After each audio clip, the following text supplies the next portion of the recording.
Hello and welcome to another video. So today we are checking out ShadowCraft. The ShadowCraft in Unlimited if you want to be more particular. This is a mid-range ShadowCraft which I found to be extremely good and extremely powerful, especially with the Grimoire reversion, making it a 6 enhance is extremely good for the card archetype, and of course the new 2-1, the 2-drop 1-2 legendary, giving you the extra draw and damage potential is actually really good. So we are going to get right into this and check it out. So the couple of matches for today are against Haven.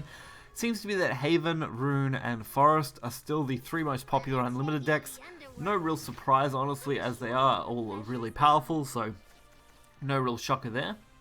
We start off with a actually not too bad hand. Double Cerberus, while it is clunky, isn't bad. We end up redrawing Cerberus anyway, so it didn't even matter that I threw one away, but the Skeleton Fighter on 1 at least gives us a good early turn, especially with the Soul Conversion. We're actually going to be able to take pretty nice advantage of that, especially against Haven. So I do go for the attack, then the Soul Conversion. Of course, don't want to get that order wrong, that would be a huge misstep.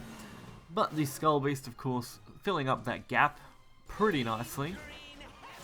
We can even go for the Spirit next turn, giving us a good 3-drop.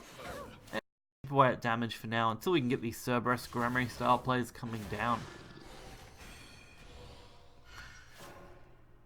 Golden Bell, no threat.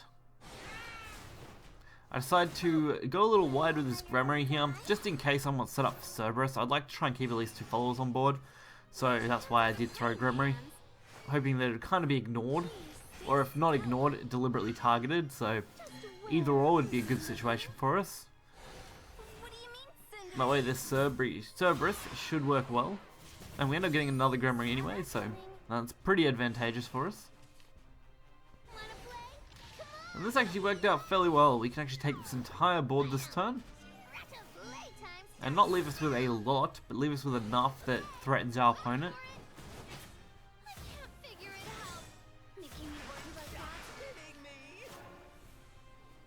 With a Grimoire play next turn, we will have a lot of damage, especially since we are going to get a zombie, I think it is, off the little guy that just died, so that should be good.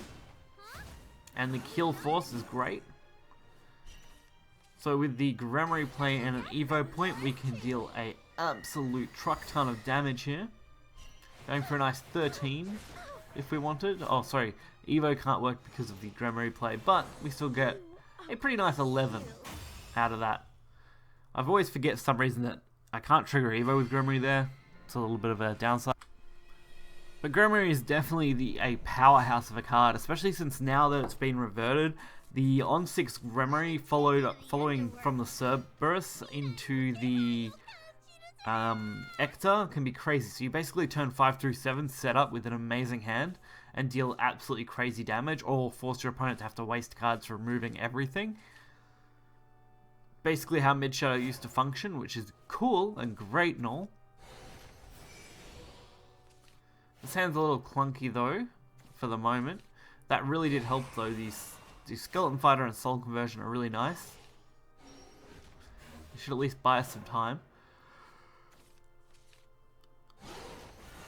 We've already got the Cerberus and Demon Lord play, so all we're missing now would be, of course, a really nice Grimoire, and hopefully get a nice setup going.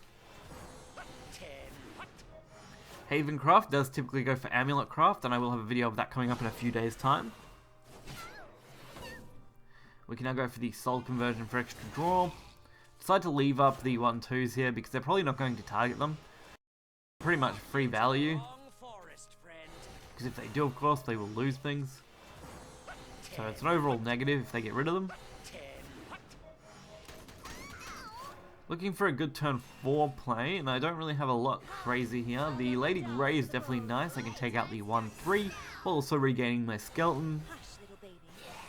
And I can easily throw the Peacock down, just for that little bit of extra value set up for the Cerberus play, or just in general. I might not even need Cerberus if I retain a big enough board.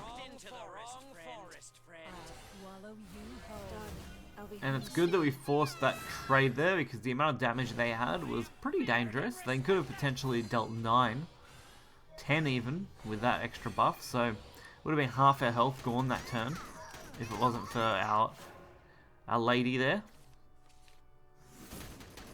So I go for the trades here, so I can try and set up the Cerberus. Since I actually want to remove either one of these would be fine. 3-3 of course would be better, because then at least I force the Evo again. And we're trying to build a board that will hopefully survive for Demon Lord, so hopefully this will work well. Plus the damage and healing should be a big advantage. But typically you can close out these games reasonably easily. It's not usually too much trouble. All the decks in Unlimited are reasonably quick, like in end games around 6 and 7. And lucky for us, the perfect draw off the top there for the Gremory player. Giving us, I believe, exact lethal? Or just short. Nope, exact lethal. Wasn't sure if I was going to be short or not. But that worked out pretty much perfectly.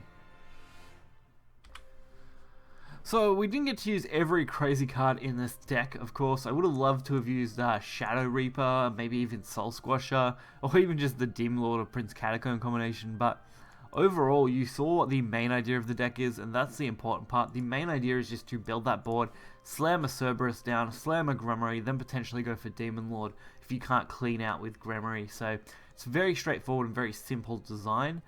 Overall, Prince Catacomb is great if you're just wanting to restock. You saw how easily we maintained a board, so if you get that, you can easily play it and keep a good board.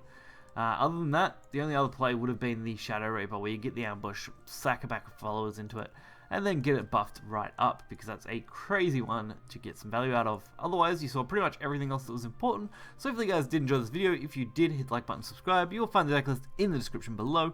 Until next time, guys, see ya.